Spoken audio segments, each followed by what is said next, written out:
So today, this is going to go back to one of the subjects we've covered a few times in Wednesday webinars, but it's something that is always worth going back and revisiting and as it develops. And it's around how can we use PowerAutomate for routine tasks. We sometimes think we've got to use things like Power Apps and really complex solutions, but the simple reality is there's an awful lot we can do with a simple Power Automate. And I would always recommend to people to use PowerAutomate when they're starting their journey into automations and to apps and solutions and generating, because PowerAutomate has some of the most common functions we all use on a daily basis on the 365 platform. And think of it a bit like Lego blocks that you can build things together, trigger things off each other, have things running in parallel. To do some of that routine work of moving things around, moving information from one place to another.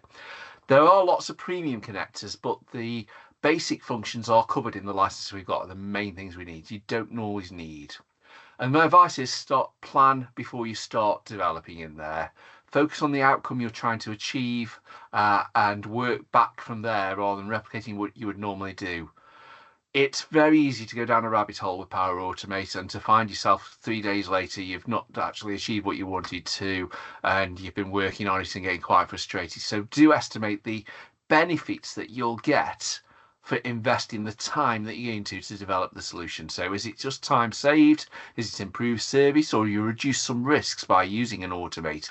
Ideally with an automate you want to be able to show some benefits across all those three, and set a limit, an early limit on when you're going to give up or you're going to say that something's good enough. Usually within the first few 20-30 minutes or so of building a PowerAutomate, if it's a simple enough one, you'll know if it's going to add benefit or not. And if you find it you're not able to do what you need to do, perhaps stop at that point and go back and revisit is PowerAutomate the right solution. Or if you've already achieved so much straight away, you might see the benefit of it. And use PowerAutomates as building blocks that you can connect together, all different automates. Or you might develop something, find it works, and then think, 6 months later, I need to go back and revisit that and improve and enhance the solution. And they can work together. You can trigger from one to another one, and you could prove using a PowerAutomate that you do need a bigger solution. And that's certainly something we found in PDS in terms of using them as we move forward. So today I'm going to be taking you through a bit of an automate on one that I've built very recently to help manage a shared inbox. And I cannot code. I call myself a technically enabled communicator, but I've built several of these that have now become semi-business critical. And the one I'm going to take you through today is one of the common issues that we have is about shared inboxes. We've all got enough coming in on Outlook and Teams on a daily basis to manage. And if you've got shared inboxes to manage, it can be a real issue. So how do you make sure you're managing the risk, not spending the time and going through things to manage them? So the thing with PowerAutomate, there's always a trigger, and the trigger is the starting point. You can look back on other ones on which the triggers are, but the most common triggers are you press a button, something happens in an inbox, an automated trigger, and that could be a form being compiled in, or it could be an inbox action. Those are the most common two triggers that you would use. You can also use them for if automatic triggers, if a piece of data is changed, it could trigger it. But you always start off with the trigger in this blue box.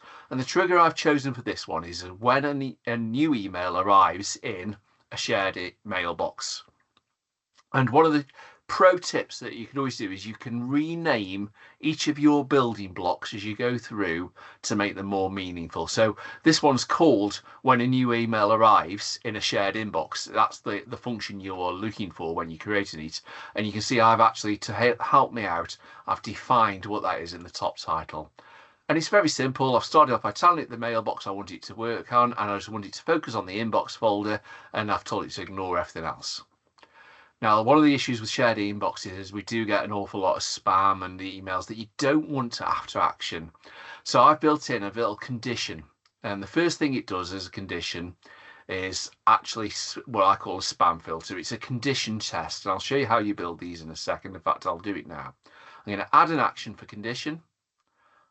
There's condition, control, condition. And it's a very simple Boolean logic test where I'm asking it to, if something says something, go down to this field or that field, and it's as simple as that. And you can see PowerAutomate's really clever in the way that the action before it always helps to steer all the actions below it.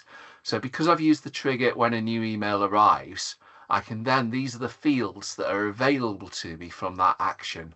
So it can look at who the email's from, what the subject is, what the importance level. Those are all pieces of data that are now available for the decision making within PowerAutomate. I'll just get rid of that one out of the flow just for a second and go back to the spam filter. So classic one for this one, if it's come from a do not reply. So if anybody's out there likes to send emails and they're sending them do not reply, you also guess what, I'm not going to read it because it's not a personal email. If it contains auto and things like that, where it's automatic emails, and you can change these at any time and build up a logic. And it's basically saying if it's any of those, go down this side of the branch. It's a bit of Boolean logic.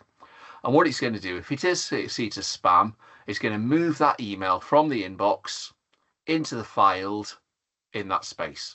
And that's a really simple measure. And then it's going to stop. It's going to end there. It's not going to cancel the process. And that's the end of the process. So that'll deal with the spam. I've been asked to zoom in a little bit to make it a little bit bigger. Is that better? I think so. So if it's not spam, this is where the work's going. And this is where the time is going to be saved. So we get an awful lot of emails on a daily basis, we all do, and this is a shared inbox, and I want to put it into our contact tracker so that it's automatically updating so anybody else in the business knows about it if it needs to be done, and I can see that history, that audit trail of what's been done around the valid contacts. So forget the spam filter for a second. It's making that almost invisible. We could go straight to this part here. So when a new email arrives in the inbox, the first thing I need to do is prepare the data that I'm going to work on. So sadly with emails, there's always a lot of HTML in them, there's lots of code in them, and very simply I need to, before the PowerAutomate can do anything with it and make it usable, I've got to make it accessible for PowerAutomate. And it's a very simple thing it needs to do. It needs to convert the HTML into text, and I've edited and renamed this, so the actual function is called convert HTML to text, and I want it to do on the body of the email. The subject and who it's from is all fine. That can be read automatically. And then I want it to convert that text into ready for the list. So it's composing it into an output. The body of that email is now just a piece of HTML, a piece of text that the next actions can deal with. So that's a little bit of the systems bit that you need to do to make it work. The interesting bit's done down here. Now, when an item comes into that inbox, I want to put it into our contact tracker. And we've spoken about this before on Wednesday webinars. And basically, the contact tracker is a Microsoft list that helps us to manage all our engagement and inbound engagement to make sure that we're actually dealing with everything that needs to be done promptly. So it's going to fill in the contact tracker for me automatically. And it's basically going to look for the contact tracker list, which is there, that's where it lives and that's where it belongs.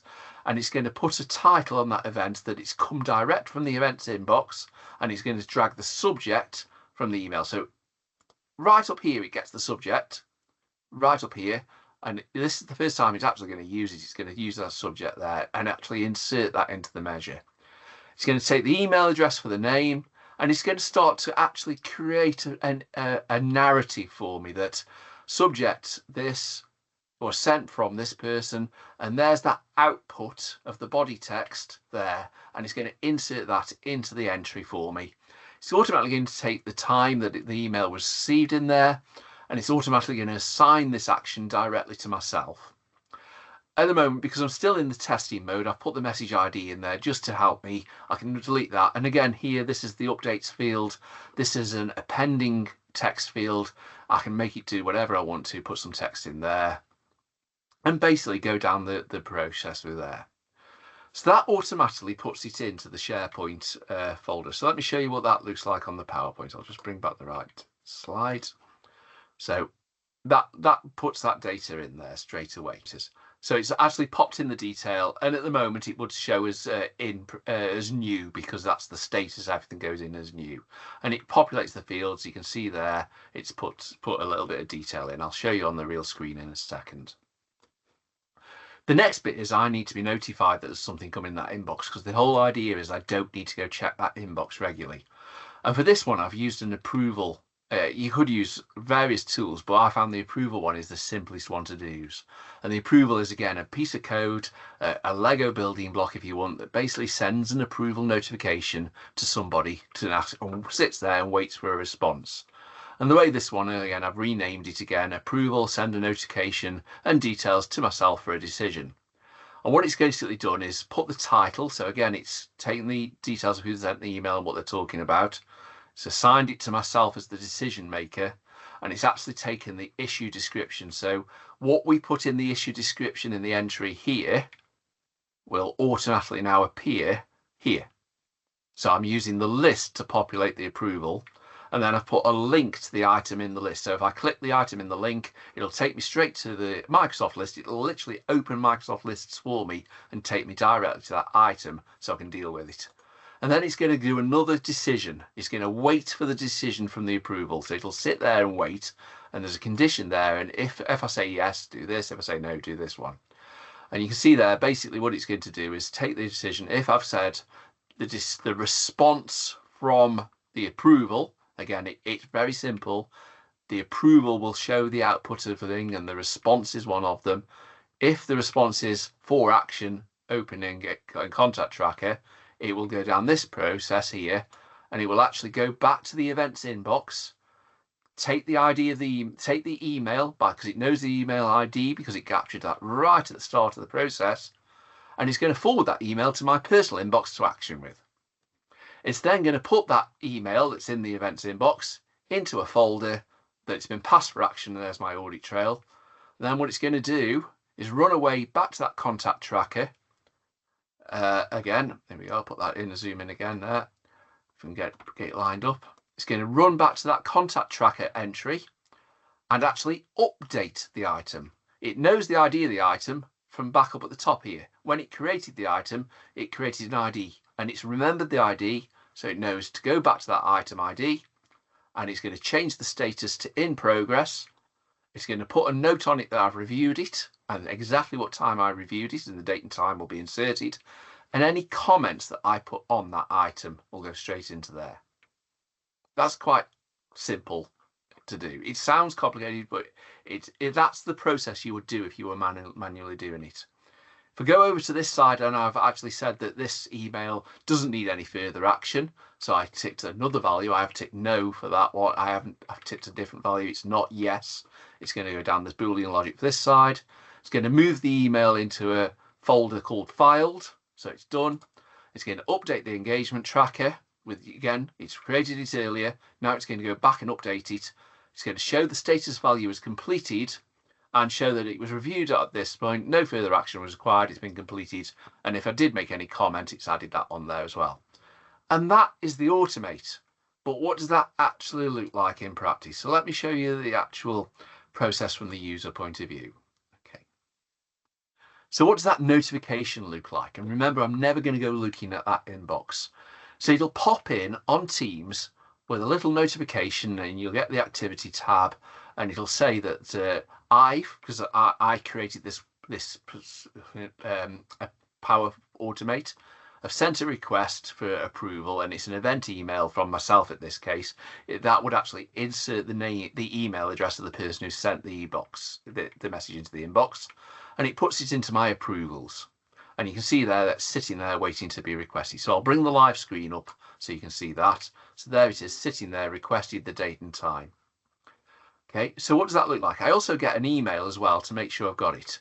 If I click the open, it'll open like that, and you can see there it's actually read the email, the body of the email, put it into there for me.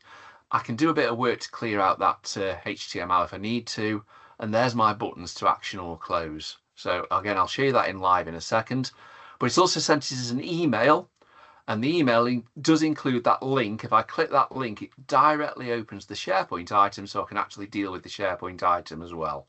So it's making life easy. I don't need to go looking for anything. It's all waiting for me to then there. And this is what it looks like in lists as well. You can see there, it's put the item in there, it's put the issue description, it automatically populates all the detail, its status is new. You can see there that it's assigned me as the owner, it's inserted the date it was reported, and all the details are in there. And that again is the email address of the person who sent it. For the test, it's just inserted my own email address. So let's pop it up onto approvals. On Teams, you do have an approvals tab down the side, and you can see there's a fair few approvals there that I've been dealing with while I've been building and testing this one. So I click this one to open it. There's numerous ways you can do it. And again, this is another test I've just sent. Can you demonstrate this? That's the body of it. I sent it from there, and I want that one to basically to be NFA'd and filed. That's as simple as click as that. There's all my decision making on my audit trail. If I needed that, put that out of the way. And if I go back down to the actual screenshots, you can see that's where it came in. And then in a second later, it's now automatically moved it to the completed. So it's moved it across, it's updated it. And you can see there, it's popped the email from the inbox into the filed. So it's doing all the work for me without me having to do the effort. And the difference that makes. If I don't delete that email that's been sent to me on the notification, I go back to it, it actually takes away all the detail. So it's actually just, it knows that email has been actioned and doesn't present me the option, so I can just delete it as well. Similarly with the automate approvals on Teams, you never need to do something twice at all. So it works in a really simple way to manage all those processes. So let's bring that. So there's your approvals, there's your audit trail of what you've done. In the inbox is everything that you've ever needed. And as I say, the PowerAutomate is working very simply to do it. And I can modify this at any time, and I can share it with a colleague to make sure that somebody else can deal with it. Okay. Okay. So I'm not sure if there's any questions or not. I'll come back to that in a second. But PowerAutomate, you could use a number of triggers. Forms is a really good trigger when somebody fills in a form, or one of the things that you might be putting an Excel list together of things and you then need to process it. You can set that up as a button to press, and away you go. So now you've seen it from the user point of view. This is what it's designed. I'll just go through again what the actual process is all zoomed in. So automatically, whenever a new email arrives in a shared inbox, it's only in the inbox, and you can even have it separated out and do various things. I'll check to see if it's got any spam. If it does have any spam, if it's classed as spam, or it's an automated reply, anything like that, I'm just going to file it and terminate the process at that point. Nice and easy.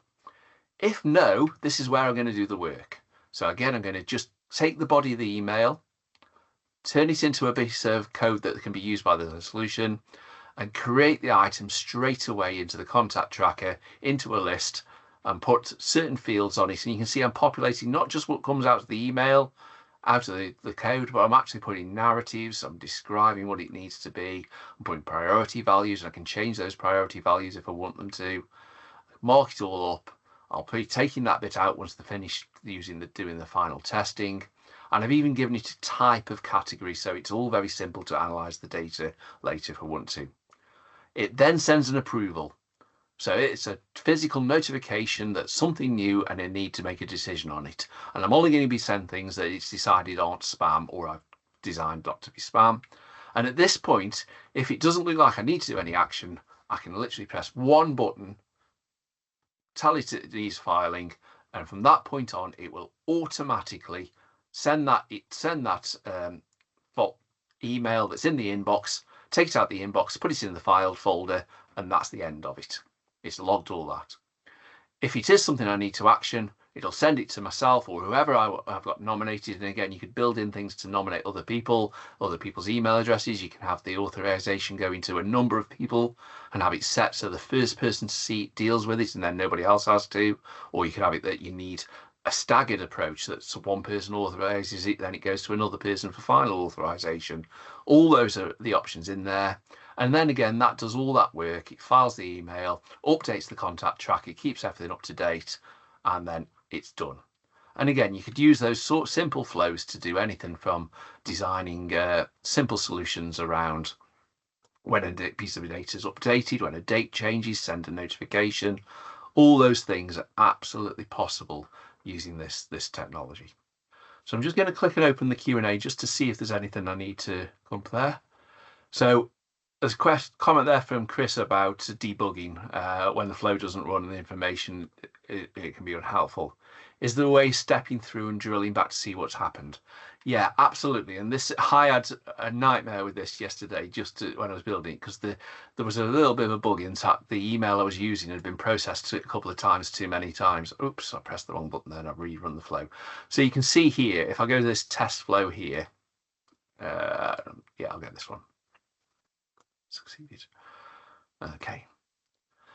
This, when you look at your history, you can go back in and actually look at the outputs of every result. So you can see here, that's what the email got in. I can actually have a look at all the code and understand it. Now, that looks like gobbledygook to me, but you can soon find out what a couple of the issues. One of the issues I had was I was struggling to identify the message ID and make sure the message ID was right. I just found that and followed that through, and it worked a treat as bringing that information back to me. I've just closed the tab by accident. Just give me a second to re-go in and bring the right tab open. Second. And my flows. And it's a flow that, and this is an absolute tip. Make sure you don't keep all the flows to yourself. You share them with a colleague. It's a really important thing to do, to make sure that other people have got access to your flows. So you can see all the outputs. You can follow the little green ticks of how it's done. So you can see here the spam filter, it was false, so it went down the no column. It converted the text. And again, you can do more work with these sort of solutions to filter out some of the HTML that's unneeded. You can follow it through. You can see all the outputs from every process to work it out. So you can see in the contact tracker one here where it's created the new item. If I go further down, I'll actually find the ID of the item's been generated there. So that's the piece of data that's used later to actually update it. So you can see all the bits of data that's in there. Most of the time you'll never need to do this, but it does help you if you do get a little bit stuck with the debugging on this. And another question is coming there about ownership. Yeah, ownership. These are for local solutions, and one of the important things is to make sure you do share the solutions with another colleague. It's a really important way to do it, to make sure that it can be done in the end. And you know, if somebody is on leave or goes off duty, if you've got a couple of people who are co-owning an Automate, it's very easy for somebody to fix the solutions and to fix the connections so that it works properly in the future. It's always important to do that. And I think those are some of the questions I've already covered. If there's any more, please bring them up. I'm just conscious of the time. It is the last webinar of the year. We've got a couple of things to make sure you're aware of before we close down our webinars. And we have, as I say, done nearly 30 of them this year. So later on this week, on Thursday afternoon, we do have an Adopting Viva Engage workshop. Russ has been organising this with the team, and it's a really good, important point. We do an awful lot around Viva Engage, and it's a really good platform to improve the way we are communicating and engaging internally. You'll be hearing from a force who's got some fantastic experience to share. So do go along to the PDS website, go to the events page, and you can register for that. We still have 2 more College of Policing and PDS L&D workshops. The webinar we did last week was worth going to have a look on the YouTube channel. Gives you an overview of what we've been doing there. But there's 2 more of them on the 3rd and the 10th of December. And then also on the 10th of December, PDS has been working with the NPCC DDAC committee very closely over the last few months to refresh the national digital strategy. And we've got a feedback session where we've been consulting with policing and forces and industry, and we're going to be giving a bit of feedback on what we've learned so far on the 10th of December. That's an online workshop open to both industry and policing. Those of you that have been involved in any of those workshops we've done in Birmingham, London and online, please come along to hear how we've taken your feedback. And we're going to be using that in the new year over the coming weeks to develop the new strategy before it gets launched in March 2025, the updated strategy. And again, those are some of the webinars that we've got currently being planned, and we'll be coming back to them in the new year, and details will be on the PDS website. A few more bits as bobs as well. Do remember you can access the Wednesday webinars at any time on the YouTube channel. There's 2 playlists. All the webinars are in one, and anything like this one where it's a lot of focus on 365 and a dedicated focus one on there, you can please use the QR code to find out more. And remember your business engagement team. If you've got something you think should be featured on a Wednesday webinar, please get in touch with your business engagement team, go through the contact us page, and we'll help to bring that to life in the new year. We've already started to plan. We've got some dates in mind and some content in mind that we haven't been able to do this year. Use the contact us page, and guess what? We have PowerAutomate working based on that form and that inbox to help manage to make sure we're dealing with what you've put forward. So do please keep in touch with us, and we'll let us know what you think of our Wednesday webinars. We plan to keep them going, but please give us your feedback. It really does help. I'd just like to thank the team who've been behind the Wednesday webinars every week. The Rachel, Esther, Russ, Mike. There's always a little team in the background pulling the Wednesday webinars together.